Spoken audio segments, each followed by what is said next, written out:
आज उस महापुरुष का पुण्य तिथि है जो कहते थे कि शिक्षा सिरनी का वो दूध है जो जितना पिएगा उतना दहाड़ेगा। वो कहते थे कि पैरों में चप्पल हो ना हो लेकिन हाथ में किताब जरूर होना चाहिए।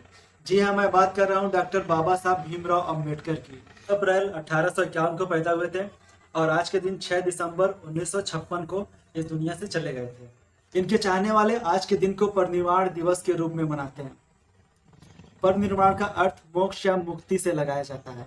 वहीं बौद्ध धर्म में इसका मतलब देखेंगे तो सांसारिक दुखों और सांसारिक इच्छाओं और जन्म मरण की मृत्यु से आजाद हो जाना ही परिनिर्वाण कहलाता है। उत्पत्ति दिल्ली में हुई थी लेकिन इनको फ्लाइट से मुंबई ले जाया गया, जहाँ पे बौद्ध धर्म के विधि विधान के अनुसार उनका अंतिम संस्कार किया गया था। और आज जहाँ पे उनकी समाधि उसको चैत्य भूमि के नाम से जाना जाता है। और आज के दिन उनके चाहने वाले भारतीय राजनेता वहाँ पे जाके उनको श्रद्धांजलि देते हैं। अंबेडकर साहब महार जाति से संबंध रखते थे और महार जाति भारतीय हिंदू समाज के जातिगत वर्ण व्यवस्था में शूद्र या अछूत करके बोला जाता था। अछूत का मतलब जिसको कोई छूता भी नहीं था। अनटचेबिलिटी इतनी ज्यादा थी कि लोगों को छूने मात्र से ही, दलितों को छूने मात्र से लोगों का धर्म भ्रष्ट रहता था। उनके साथ कोई खाता पीता नहीं था, न ही कोई संबंध रखता था। इस तरह से उनके साथ व्यवहार किया जाता था।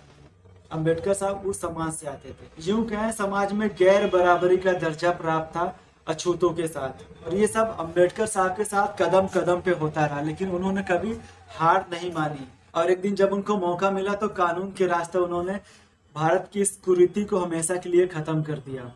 एक बार जब वो छोटे थे तो स्कूल गए पढ़ने के लिए। जब स्कूल गए पढ़ने के लिए तो मास्टर साहब उनको अलग बैठाए। उनके मन में सवाल आया कि बाकी लोगों के साथ में आप क्यों नहीं बैठा रहे हैं। पूछे, सर आप ऐसा क्यों कर रहे हैं, अलग क्यों बैठा रहे हैं। तो सब लोगों ने उनको बोला, मास्टर साहब ने उनको बोला, तुम छोटी जाति के हो, अछूत हो। अंबेडकर साहब ने कहा, तो इसमें मेरी क्या गलती है, इसमें मेरी क्या गलती है। ये वाक्य था छोटे बालक का। वो स्कूल में जाते थे पढ़ने के लिए, मटके को छू नहीं सकते थे। जब उनको प्यास लगती थी तो मटके को छू नहीं सकते, बच्चे उनसे दूर बैठते थे।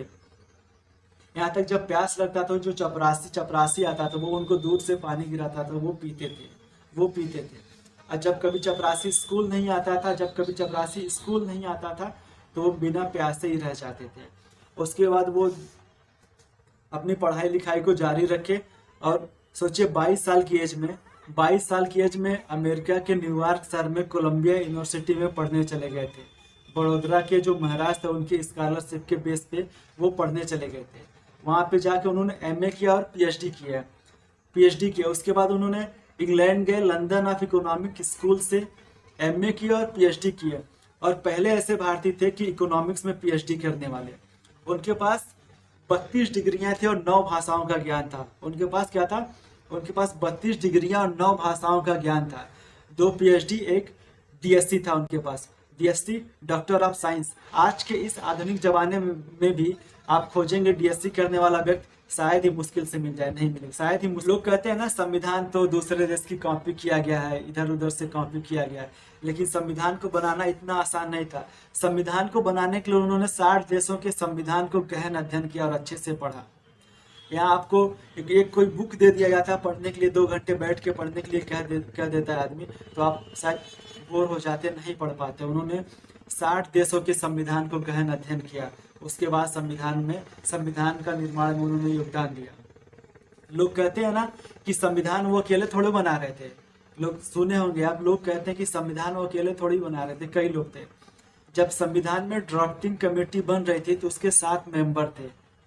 ध्यान से सुनिएगा, जब संविधान सभा की ड्राफ्टिंग कमेटी बन रही थी तो उसके 7 मेंबर थे। और जब काम करने की बारी आई तो एक ने इस्तीफा दे दिया, एक की मृत्यु हो गई, दूसरा अमेरिका में रहता था, चौथा राज्य के काम से बिजी रहता था, 5वां आता ही नहीं था, और 6वां जो व्यक्ति था वो दिल्ली से दूर रहता था। और कुल मिला के बचे कितने, सिंगल बचे। ये पूरे मसौदा समिति को तैयार और पूरी ड्राफ्टिंग कमेटी की जिम्मेदारी इन पे ही आ गई थी, इन्होंने ही बनाया था। ये बात मैं नहीं, ये बात संविधान सभा के एक मेंबर थे जिनका नाम था टीटी कृष्णामाचारी। उन्होंने बकायदा पार्लियामेंट में खड़े होकर इस बात को कहा था और इस बात के लिए अम्बेडकर साहब की तारीफ भी की थी। लोगों में इस टाइप की मेंटलिटी बना दिया कि जो अम्बेडकर साहब थे वो दलितों के नेता थे। दलितों के नेता तो थे ही, लेकिन वो हर वर्ग हर समाज के लोगों के लिए काम किए थे। बात करें महिलाओं की, तो महिलाओं के लिए सबसे पहले बराबरी का दर्जा देने के लिए नेहरू जी से लड़ गए थे, और उस समय नेहरू जी की सरकार में वो कानून मंत्री थे। उन्होंने ही सबसे पहले महिलाओं को हक देने के लिए यूनिफॉर्म सिविल कोड की बात की थी, और न मानने पर उन्होंने इस्तीफा तक दे दिया। कहते हैं मजदूरों के लिए उन्होंने क्या किया, उन्होंने मजदूरों के लिए काम किया। जब वो मजदूरों के लिए उन्होंने काम किया, पहले पहले 12 घंटा 14 घंटा लोगों को काम करना होता था, लेकिन उन्होंने संविधान में इस चीज के लिए बकायदा जगह दी कि 8 घंटा से अधिक किसी व्यक्ति से काम नहीं करवा जा सकता।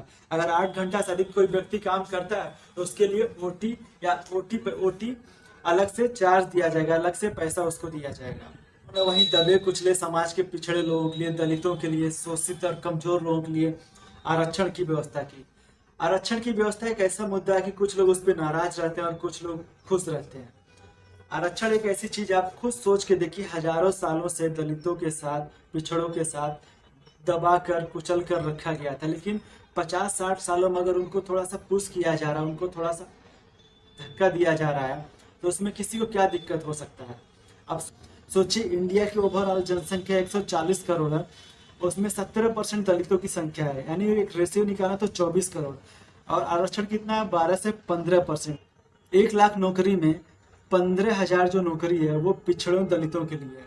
अब सोचिए, 24 करोड़ लोगों में 15,000 लोगों को नौकरी अगर मिल जाएगा, तो क्या 24 करोड़ जो पिछड़े दलित हैं वो क्या अमीर हो जाएंगे? ऐसा नहीं। एक सामाजिक समरसता के लिए आरक्षण को बनाया गया, ताकि जो लोग एकदम निचले पायदान पर हैं वो भी तो थोड़ा ऊपर आ जाए, और जो ऊपर के लोग उनके साथ तो कंधा से कंधा मिला के लेवल में आ जाए, इसलिए बनाया गया था आरक्षण को।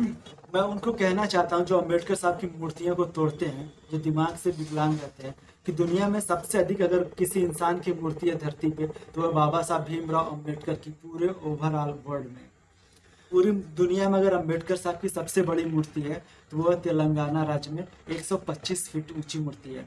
और जो भारत के बाहर सबसे ऊंची अम्बेडकर की प्रतिमा है उसको स्टैचू ऑफ इक्वलिटी बोलते हैं, जो अमेरिका के मैरीलैंड में स्थित है। अम्बेडकर साहब के बारे में जितना बोला जाए, जितना बात किया जाए, उतना कम। एक अच्छे शिक्षाविदी, बड़े अर्थशास्त्री, बड़े बैरिस्टर, बड़े समाज सुधारक, बहुत कुछ थे इस देश के लिए उन्होंने किया। इस देश और समाज के लिए जितना उन्होंने किया, वो शायद ये देश उनको वापस कर पाएगा। इवन मैं भी यहाँ पे खड़ा हूँ, और मैं भी यहाँ पे खड़ा हूँ तो सिर्फ उन्हीं की बदौलत यहाँ पे खड़ा हूँ और आपसे बात कर रहा हूँ। उनका एहसान इंसान कभी भी पूरा नहीं कर पाएगा। सोचिए, वो इंसान पूरा जीवन दूसरों की भलाई के लिए काम करते रह गए। वो अपने लिए कभी भी कुछ ऐसा नहीं किया जिससे उनको पर्सनल लाभ हो। वो इतने काबिल और इतने पहचान थे, वो इतने काबिल व्यक्ति थे, और बाहर के देशों में इतना पहचान है, ऐसे लोग उनको परेशान करते, छुआ-छूत को देखे।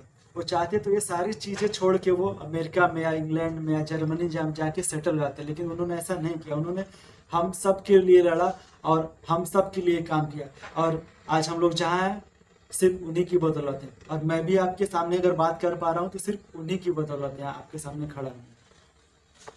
अच्छा, एक चीज और जाते जाते मैं आपको बता दूं, अगर अम्बेडकर साहब की पावर जाननी है तो गूगल तो अपने वहाँ का नहीं है, इंडिया का नहीं है। हम लोग किस चीज को जानना होता तो गूगल का यूज करते हैं।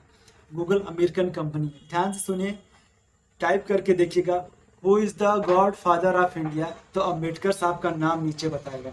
ये अम्बेडकर साहब की काबिलियत और अम्बेडकर साहब की ताकत। तो मिलते हैं नेक्स्ट वीडियो में। तो अम्बेडकर साहब से आई होप हम लोग सीखेंगे कुछ और अपने लाइफ में और बड़ा करेंगे। तो मिलते हैं नेक्स्ट वीडियो में, तब तक के लिए जय हिंद, जय भारत, जय भीम।